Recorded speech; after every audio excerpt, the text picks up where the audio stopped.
আচ্ছা, ডিমের কারি তো অনেকভাবে খেয়েছেন, একবার এভাবে করে দেখুন তো। প্রথমে 2 চামচ টক দই, 1 চামচ জিরে গুঁড়ো, হাফ চামচ ধনে গুঁড়ো, কাশ্মীরি রেড চিলি পাউডার, হলুদ আর নুন দিয়ে একসাথে মিশিয়ে রেখে দেব। তারপর সেদ্ধ করে রাখা ডিমগুলো ভেজে তুলে নিয়ে নেব।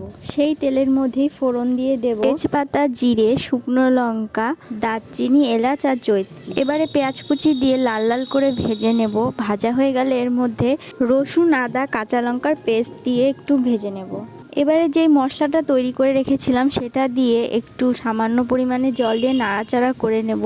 মশলা থেকে তেল ছাড়তে আরম্ভ করলে তার মধ্যে 2টো কুচনো টমেটো দিয়ে দেব। এবারে একটু ঢাকা দিয়ে দেব যাতে টমেটোগুলো নরম হয়ে যায়। টমেটোটা নরম হয়ে গেলে এর মধ্যে জল দিয়ে ডিমগুলো দিয়ে ওপর থেকে গরম মশলা গুঁড়ো আর ধনেপাতা কুচি ছড়িয়ে নামিয়ে নিলেই রেডি। গরম ভাতের সাথে কিন্তু দারুণ লাগে খেতে। রেসিপিটি ভালো লাগলে লাইক করে সাবস্ক্রাইব করে দিও।